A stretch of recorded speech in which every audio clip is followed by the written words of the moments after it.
నమస్తే. నేను మీ ఉమా. రచయిత్రి అమృత పంపిన కాళోజీ గారి జీవిత విశేషాలు తెలుసుకుందాం. ఒకే ఒక్క సిరాచుక్క, లక్ష మెదళ్లకు కదలిక అన్న వాక్యం విన్నారా? ఇది జార్జ్ గార్డన్ బైరన్ అనే ఓ ఇంగ్లీష్ కవి చెప్పిన a drop of ink may make a million think అనే వాక్యానికి అనువాద వాక్యం. కాని కాళోజీ వాక్యంగా చలామణి అయ్యింది. ఈ రోజుకి తెలంగాణ సాహిత్యానికి, ఆ కాలానికి, ఈ కాలానికి ఉషస్సుగా నిలిచిన కాళోజీ గారు ఎందరో యువతకు ఆదర్శం. గొల్లపూడి మారుతీరావు గారు అన్నట్లు ఆయన వన్ మ్యాన్ ఆర్మీ. చెప్పిందే చేశారు, చేసిందే రాశారు. కోట్లాది జనుల్ని చైతన్యపరిచారు, ప్రజాకవి అయ్యారు. 9 దశాబ్దాల తెలంగాణ జీవితానికి వారధిగా కాళోజీ నిలిచారు. ఆయన గురించి ఆయనకు సన్నిహితులైన వారు చెప్పిన వాటిని సేకరించిన వివరాల ఆధారంగా ఆయన విశేషాలు తెలుసుకుందాం. దానికి ముందు సౌకర్యవంతమైన స్థితిలోకి వెళదాం. మీకు ఇష్టమైన రీతిలో పడుకొని అన్ని లైట్లను ఆఫ్ చేసి మీ కళ్ళు మూసుకోండి. నెమ్మదిగా గాలి పీలుస్తూ పూర్తిగా లోతైన శ్వాస తీసుకొని వదలండి. ఈ ప్రపంచాన్ని, ఇవాల్టి జ్ఞాపకాలను మెల్లగా పక్కకు నెట్టి నిద్రలోకి క్రమంగా జారుకొనే సమయమిది. మరోసారి నెమ్మదిగా గాలి పీలుస్తూ లోతైన శ్వాస తీసుకొని మీ శరీరంలోని ఒత్తిడిని బయటకు వదిలేయండి. ఇప్పుడు చేయాల్సిందల్లా విశ్రాంతి తీసుకోవడం, సేద తీరటం, మునుపటి స్థితికి రావటం. మీరు ఇప్పుడు మంచం మీద ఉన్నారు. రోజువారీ అలసట నుంచి మీ శరీరం విశ్రాంతి తీసుకుంటున్నట్లుగా మీకు అనిపిస్తుంది. కాళ్ల నుంచి మొదలుపెట్టి మీ అవయవాల్లోని ఒత్తిడిని ఒక్కొక్కటిగా బయటకు పంపించేయండి. మీకోసం అవన్నీ రోజంతా చాలా కష్టపడ్డాయి. కాబట్టి వాటికి విశ్రాంతి తీసుకునే అర్హత ఉంది. ముందుగా మీ పాదాల్లో మొదలైన విశ్రాంత అనుభూతి క్రమంగా మీ మోకాలి క్రింది భాగానికి చేరుతుంది. అక్కడి నుంచి మోకాళ్లలోకి ప్రవేశిస్తుంది. ఇప్పుడు మీ కాలి ఎగువ భాగాన్ని విశ్రాంతి తీసుకోనివ్వండి. ఈ విశ్రాంత అనుభూతి క్రమంగా మీ పొత్తికడుపు నుంచి వెన్నెముక మీదుగా ఎగువ వీపు వరకు వచ్చి తరువాత ఛాతీలోకి ప్రవహిస్తున్నట్లుగా గుర్తించండి. అక్కడి నుంచి మీ భుజాల్లోకి, తరువాత చేతుల్లోకి, చివరగా వేలి కొనల వరకు వెళ్తున్నట్లుగా అనుభూతి చెందండి. ఆపై మీ మెడ, తల, ముఖం వరకు ఆ అనుభూతి ప్రవహిస్తుంది. అప్పుడు మీ శరీరం మొత్తం ప్రశాంతంగా, రిలాక్స్డ్గా నిద్రకు సిద్ధంగా ఉంది. త్వరలో మీరు చక్కని నిద్రలోకి జారుకుంటారు. డ్రీమ్ ల్యాండ్లో ప్రశాంతంగా ప్రయాణిస్తారు. ఈ ప్రయాణం ఉదయం వరకు కొనసాగుతూ ఉంటుంది. కాబట్టి మీరు కథను వింటున్నప్పుడు మీ శ్వాసను కూడా అనుసరించండి. అద్భుతమైన నిద్రానుభవం కోసం మీ శరీరం మొత్తానికి విశ్రాంతినిస్తూ స్థిరంగా ఉండండి. పుట్టుక నీది, చావు నీది, బతుకంతా దేశానిది అంటూ స్ఫూర్తి రగిలించిన వ్యక్తి పుట్టిన రోజున తెలంగాణ భాషా దినోత్సవం చేసుకుంటున్నాము. కాళోజీ నారాయణరావు పూర్తి పేరు రఘువీర్ నారాయణ్ లక్ష్మీకాంత్ శ్రీనివాసరావు రామ్ రాజా కాళోజీ. కాళోజీ 9 సెప్టెంబర్ 1914న బీజాపూర్ జిల్లాలోని రట్టెహళి గ్రామంలో కాళోజీ రంగారావు గారు, రమాబాయి గార్లకు జన్మించాడు. అదే సంవత్సరం మొదటి ప్రపంచ యుద్ధం మొదలైంది. గొప్పవారు పుట్టినప్పుడు ప్రకృతికి సంకేతాలివ్వాలని అనిపిస్తుందో ఏమో మరి. ఆయన పూర్వీకులు మహారాష్ట్రను పాలించిన పేష్వాల వద్ద ఆర్థిక గణాంక శాఖలో ఉద్యోగులుగా ఉండేవారు. కాళోజీ తల్లి మాతృభాష కన్నడం. ఆమె ఇంట్లో కన్నడ, మరాఠీ భాషలు మాట్లాడేది. తండ్రి మాతృభాష మరాఠీ అయినప్పటికీ మరాఠీ భాష రాకపోవడం వలన ఇంట్లో ఉర్దూ, హిందీ భాషల్లో మాట్లాడేవారు. చిన్నతనంలోనే కాళోజీకి కన్నడ, మరాఠీ, హిందీ, ఉర్దూ భాషలు తల్లిదండ్రుల వద్ద బయటవారితో సంభాషిస్తూ తెలుగు భాషను నేర్చుకున్నాడు. కాళోజీకి 2వ ఏట వారి కుటుంబం వరంగల్ జిల్లాలోని మణికొండకు వచ్చి స్థిరపడ్డారు. కాళోజీ జన్మించిన 5-6 నెలలకే రమాబాయమ్మ చనిపోవడంతో అన్నే అమ్మగా మారి తమ్ముడు కాళోజీని పెంచి పెద్ద చేశాడు. కాళోజీ అన్నగారు కాళోజీ రామేశ్వరరావు ఉర్దూ కవి. తమ్ముడి కన్నా అన్న 6 సంవత్సరాలు పెద్ద. కాళోజీ రామేశ్వరరావు షాద్ పేరుతో ఉర్దూ కవిత్వం రాశాడు. తమ్ముడి హైపర్ యాక్టివ్ తనం వల్ల ఆయన ప్రతిభ వెనకబడిపోయినా వాళ్ళిద్దరూ అన్యోన్యంగా బతికారు. అప్పటి మణికొండలో 4వ తరగతి వరకు మాత్రమే ఉండేది. అప్పటికే మణికొండలో పెద్ద శివరాజు ప్రతాపరుద్ర ఆంధ్ర భాషా నిలయం పేర గ్రంథాలయం నడుపుతూ పురాణాలు చెప్పేవారు. పాతబస్తీలోని చౌమహల్ న్యాయ పాఠశాలలో కొంతకాలం చదివిన కాళోజీ ఆ తర్వాత సిటీ కాలేజ్లోనూ హనుమకొండలోని కాలేజియేట్ ఉన్నత పాఠశాలలోనూ చదువు కొనసాగించి మెట్రికులేషన్ను పూర్తిచేశాడు. 1930 నుంచే కాళోజీ గ్రంథాలయోద్యమంలో ఎంతో చురుగ్గా పాల్గొన్నాడు. తెలంగాణలోని ప్రతి గ్రామంలో ఒక గ్రంథాలయం ఉండాలన్నది కాళోజీ ఆకాంక్ష.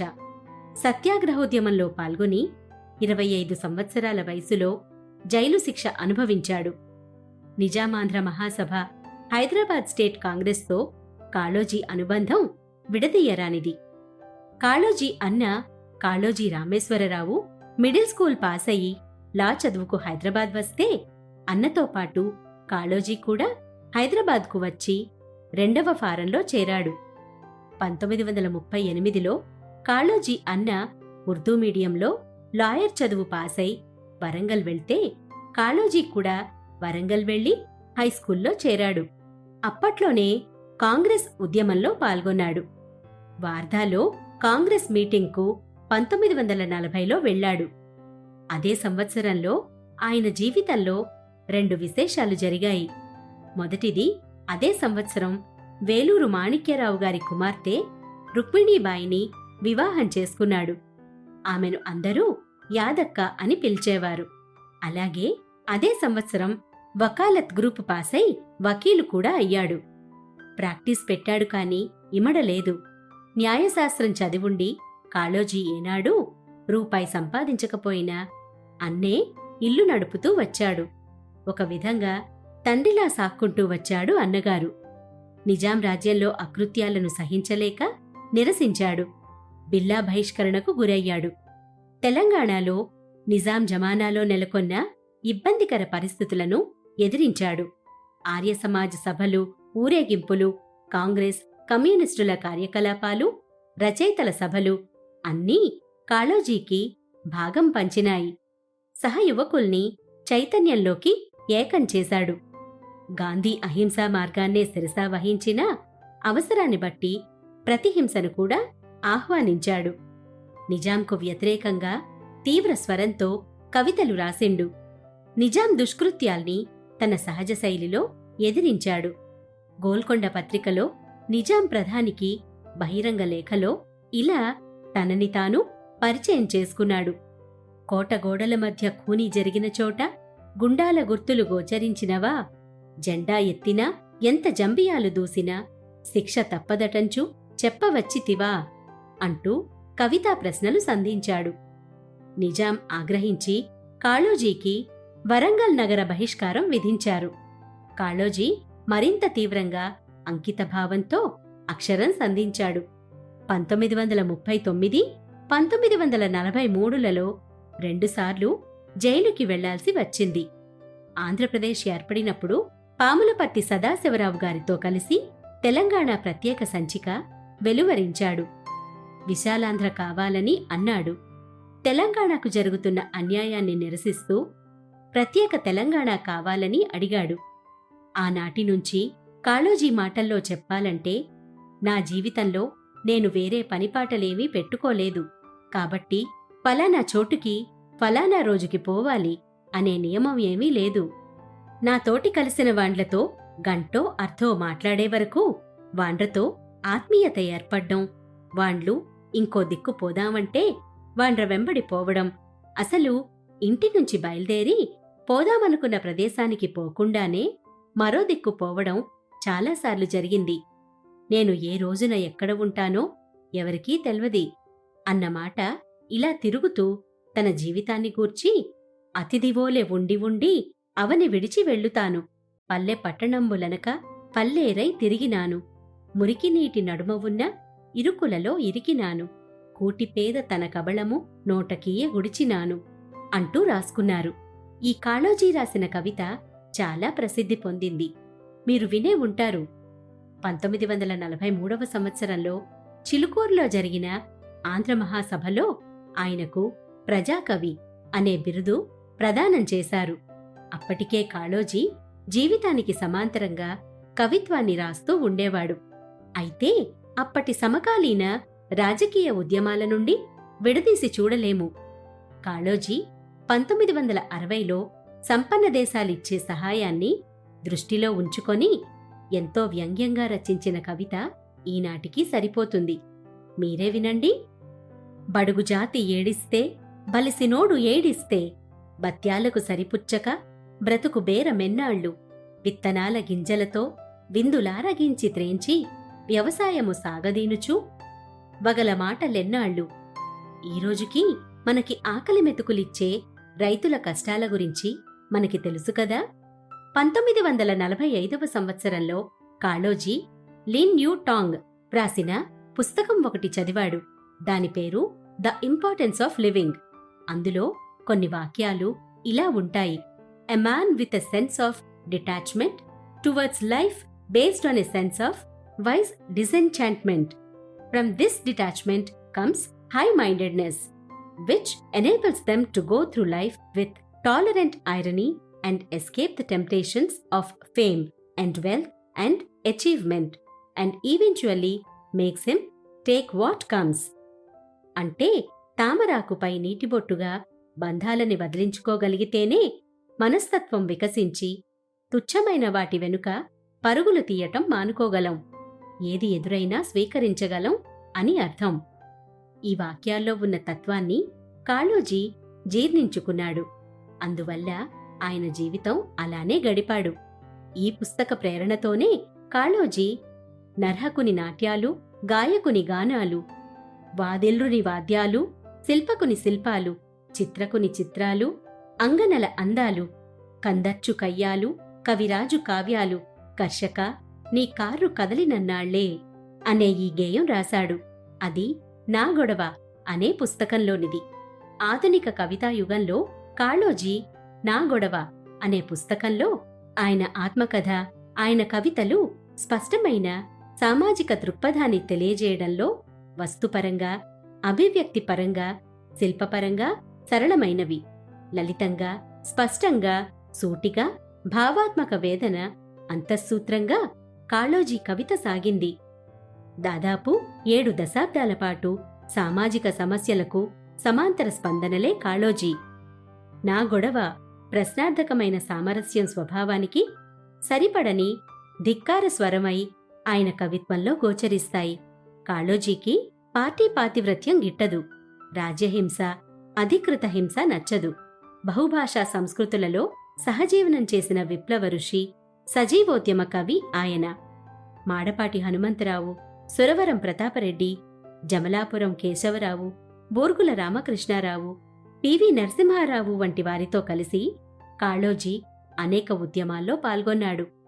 విద్యార్థి దశలోనే నిజాం ప్రభుత్వ నిషేధాజ్ఞలను ఉల్లంఘించి వరంగల్లో గణపతి ఉత్సవాలు నిర్వహించాడు. తెలంగాణలో అక్షరజ్యోతిని వ్యాపింపచేయాలన్న తపనతో ఆంధ్ర సారస్వత పరిషత్తును స్థాపించిన ప్రముఖుల్లో కాళోజీ ఒకడు. రజాకాల దౌర్జన్యాన్ని ప్రతిఘటిస్తూ 1945లో పరిషత్తు ద్వితీయ మహాసభలను దిగ్విజయంగా నిర్వహించడంలో కాళోజీ ప్రదర్శించిన చొరవ, ధైర్య సాహసాలను ఆయన అభిమానులు ఇప్పటికీ గుర్తు చేసుకుంటారు. వరంగల్ కోటలో జాతీయ పతాకాన్ని ఆవిష్కరించడానికి ప్రయత్నించినందుకు ఆయనకి నగర బహిష్కరణ శిక్ష విధించారు. స్వరాజ్య సమరంలో పాల్గొని ఉస్మానియా విశ్వవిద్యాలయం విద్యార్థులు బహిష్కరణకు గురైనప్పుడు వారిని నాగ్పూర్ విశ్వవిద్యాలయంలో చేర్పించి ఆదుకోవడంలో కాళోజీ పాత్ర అనన్యం. 1953లో తెలంగాణ రచయితల సంఘం ఉపాధ్యక్షుడిగా ఎన్నికయ్యాడు. 1958లో ఉపాధ్యాయ నియోజకవర్గం నుంచి శాసనమండలికి ఎన్నికయ్యాడు. ఆయన ఉమ్మడి ఆంధ్రప్రదేశ్ శాసనమండలి సభ్యునిగా 1958 నుండి 1960 వరకు పనిచేశారు. 2 ఏళ్లు ఏ పార్టీకి చెందని స్వతంత్ర సభ్యుడిగా ఉన్నాడు. ఆయన ఆంధ్ర సరస్వతీ పరిషత్ వ్యవస్థాపక సభ్యుడు, ఆంధ్రప్రదేశ్ సాహిత్య అకాడమీలో సభ్యుడు. అతను తెలంగాణ రచయితల సంఘం అధ్యక్షునిగాను 1957 నుంచి 1961 కాలంలో గ్లాసరీ కమిటీ సభ్యునిగాను ఉన్నాడు. 1977లో సత్తుపల్లె, ఖమ్మం జిల్లా నుండి స్వతంత్ర అభ్యర్థిగా నాటి ముఖ్యమంత్రి జలగం వెంగళరావుపై పోటీ చేశాడు. కాని ఓడిపోయాడు. కాళోజీ జీవితమే ఉద్యమం, ఉద్యమమే ఆయనకు జీవితం. కాళోజీ జీవితమే కవిత్వం, కవిత్వమే కాళోజీకి జీవితం. నిబద్ధత, నిమగ్నతలు కాళోజీ కవిత్వానికి ప్రాణం. సామాన్య జీవితం గడుపుతూ అసామాన్యుడిగా లోకోత్తర సత్యాలను, సృజనాత్మకమైన పద్ధతిని కవితల్లో అభివ్యక్తపరిచాడు. ఇతర్లతో కలహం వల్ల మనకు వాక్చాతుర్యం వస్తుంది, స్వయంగా మనతోనే కలహం వల్ల కవిత్వం వస్తుందని యేట్సు అనే ఆంగ్ల కవి అన్నాడు. కాళోజీ విషయంలో ఇతర్లతో కలహం వల్ల కవిత్వం వచ్చింది, స్వయంగా ఆయనతో కలహం వల్ల వాక్చాతుర్యం వచ్చింది. కాళోజీ జీవితం పవిత్రాశయాల్లో ఒకటి స్వేచ్ఛగా జీవించడం, స్వేచ్ఛగా ఆలోచించడం ఆయన శైలి. కాళోజీ పెద్ద చిన్న తేడా లేకుండా స్నేహం చేశాడు. ఎంత స్నేహం ఉన్నా కొన్ని విషయాల్లో అందరితో విభేదించాడు. ఆయన స్నేహశీలం తెలంగాణ అంతా వ్యాపించింది. స్నేహితులను ఎంతగా ప్రేమించాడో అంత నిష్పక్షపాతంతో వారితో విభేదించాడు. అందరి కష్టాలకు, సుఖాలకు స్పందించాడు. జీవితాన్ని విచక్షణాత్మకంగా అనుభవించాడు. మితవాదుల్లో అతివాదిగా, అతివాదుల్లో మితవాదిగా సంచరించాడు. అన్యాయాన్నెదిరిస్తే నా గొడవకు సంతృప్తి, అన్యాయం అంతరిస్తే నా గొడవకు ముక్తి ప్రాప్తి, అన్యాయాన్ని ఎదిరించినవాడు నాకు ఆరాధ్యుడు అంటూ ఆంధ్రప్రదేశ్లో తీవ్రవాద ఉద్యమాన్ని అభిమానించాడు. రాజ్యహింసను ధిక్కరించాడు. కాళోజీ శిష్యుడు పివి నరసింహారావు ప్రధానమంత్రిగా ఉన్న కాలంలో పద్మవిభూషణ్ ఇస్తే స్వీకరించాడు. కాకతీయ విశ్వవిద్యాలయం నుండి గౌరవ డాక్టరేట్ను స్వీకరించాడు. 1996లో అన్న రామేశ్వరరావు గారు చనిపోయినప్పుడు నేను నా 60 ఏట మా అన్న భుజాల మీదకెక్కినాను. అతను మరణించేదాకా దిగలేదు. నేను అతని భుజాల మీదకి ఎక్కడం గొప్ప కాదు, 70 ఏళ్ల వరకు అతను నన్ను దించకుండా ఉండడం గొప్ప అన్నాడు కాళోజీ. ఆంధ్ర జనసంఘం, ఆంధ్ర సారస్వత పరిషత్తు, ఆంధ్ర మహాసభ, తెలంగాణ రచయితల సంఘం సంస్థల నిర్మాణాలలో కాళోజీ భాగం ఉంది. పివి నరసింహారావు లాంటి ఎందరికో ఆయన సాహిత్యంతో రాజకీయాల్లో స్ఫూర్తి పొందారు. విశాలాంధ్ర సమస్యలు గమనించి 1969లో ప్రత్యేక తెలంగాణ ఉద్యమంలో కలిశాడు. గిడుగు పంతులుగారు వాడుక భాష కోసం పోరాడినట్లు కాళోజీ ఆయన శైలిలో పోరాడారు.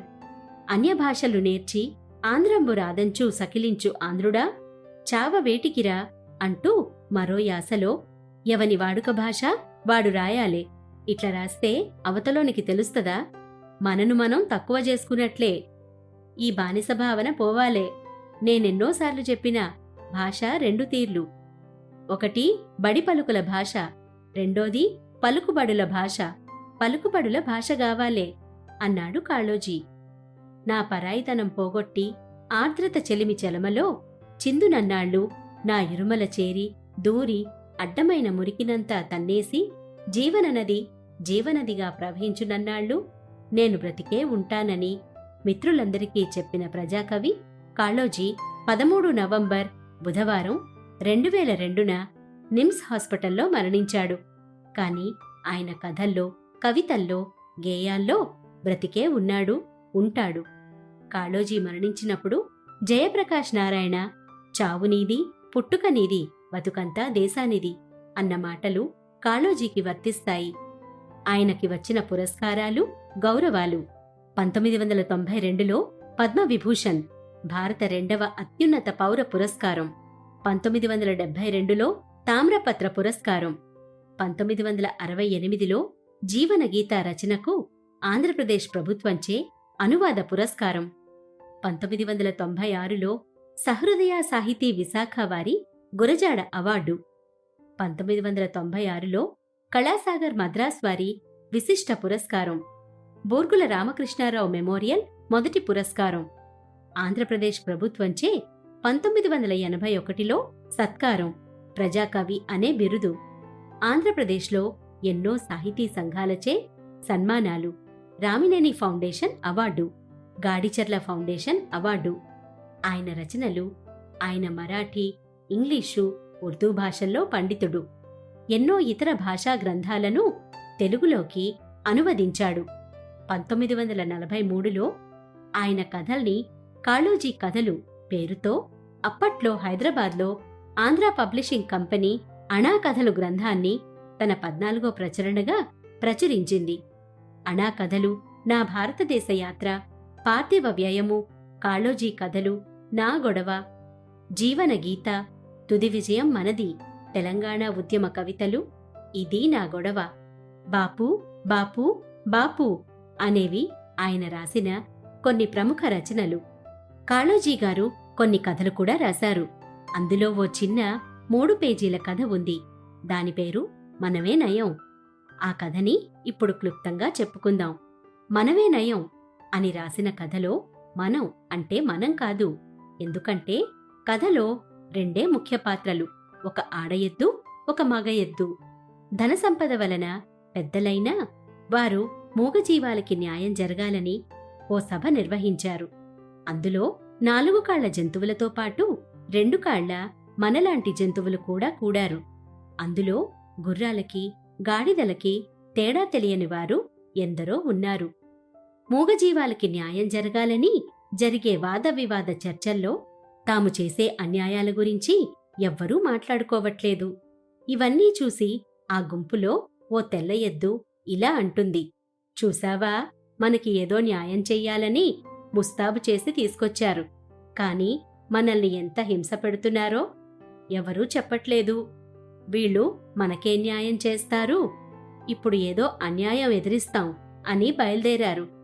అంటే నల్ల ఎద్దు అంటుంది, పోనీలే, మనల్ని ఎంత హింస పెట్టినా మనకి ఉండడానికి ఓ పాక, తినడానికి గడ్డి, పడుకోడానికి ఓ చోటు ఇస్తున్నారు. మన ఆరోగ్యం బాగోలేకపోతే కసాయి కారణాలు చూపించి బలైనా ఇస్తారు. కాని ఈ మనుషులలో కొందరికి ఇల్లు లేనివారున్నా, తిండి లేనివారున్నా ఎవ్వడూ పట్టించుకోరు. బక్క చిక్కినా, బిక్క చిక్కినా చనిపోవడానికి కూడా స్వేచ్ఛ లేకుండా ఉంటారు. వారికన్నా మనమే నయం కదా అని ఈ కథ ద్వారా కాళోజీగారు చెప్పదలుచుకున్న సందేశం ఏమిటంటే, బ్రతకలేక చావటం జంతువులు చేసుకున్న అదృష్టం, అయితే చావలేక బ్రతకటం మనుషులు చేసుకున్న పాపం అని. ఆయన ఒకే ఒక్క సిరా చుక్క, 1,00,000 మెదళ్లకు కదలిక. కాని నేను రాసింది సీసాల కొద్దీ కాదు, పీపాల కొద్దీ అయినా రాదే కదలిక, ముందు నాలో ఉంటేనే కదా కదలిక అంటూ రాసుకున్నారు. అది ఆయన మనుషుల గురించి వ్యంగ్యంగా అన్నమాట. వారిలో కదలిక ఉండదు, కవుల రాతలు కదిలించలేకపోతున్నాయి అని. కాళోజీ నిఖిలాంధ్ర కవి, అందులో సందేహం లేదు. ఆయన తన ఖండకావ్య సంపుటానికి నా గొడవ అని పేరు పెట్టాడు. అదే కవి ప్రతిభ, అదే కవి చెప్పవలసింది. ఇది కవి గొడవగానే అనిపించినప్పటికీ చదివిన వారికి ఇది తమ గొడవగానే అర్థమవుతుంది. ఇది విశాల జగత్తు ప్రజలందరి గొడవ అని ఆయన గురించి అన్నాడు మహాకవి శ్రీశ్రీ. నీ భాషలో నీ బతుకుంది, నీ ఆశలో నీ సంస్కృతి ఉంది అని చాటిన శ్రీ కాళోజీ మాటలు అక్షర సత్యాలు. ఆ ప్రజాకవి స్ఫూర్తితో మాతృభాషా పరిరక్షణ కోసం ప్రతి ఒక్కరూ ఆకాంక్షించాలి.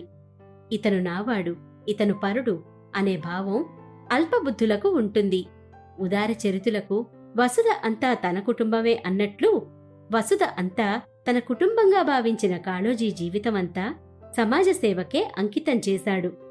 ఒక్క మాటలో చెప్పాలంటే కాళోజీ జీవితం తెలంగాణ జీవితం అనొచ్చు. తెలంగాణ సంస్కృతికి చిహ్నం కాళోజీ. ఆయనది సంపూర్ణ సార్థక జీవితం. మీలో కూడా ఆయన నుంచి స్ఫూర్తి పొందిన వారు ఉండే ఉంటారు, లేదా ఈయన గురించి కొత్తగా తెలుసుకొని చైతన్యం పొందినవారు ఉండే ఉంటారు. ఆయన కథ అలాంటిది.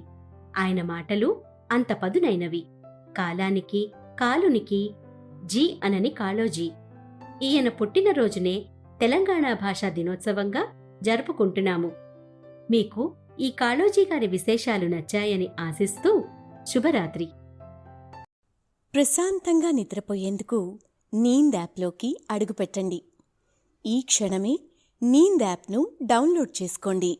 ఒత్తిడిని తగ్గించి ప్రశాంతమైన నిద్రలోకి మిమ్మల్ని తీసుకెళ్లే చక్కని కథలు, ధ్యాన పద్ధతులు, ఆహ్లాదకర సంగీతాన్ని మీరు నీంద్ యాప్లో మాత్రమే వినండి.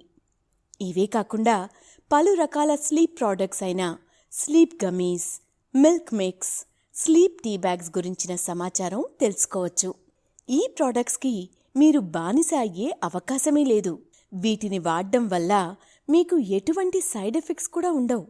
సంపూర్ణంగా నిద్రపోయేందుకు ఇవి సహకరిస్తాయి. మీ నిద్రానుభవాన్ని మరింత మెరుగుపరుస్తాయి.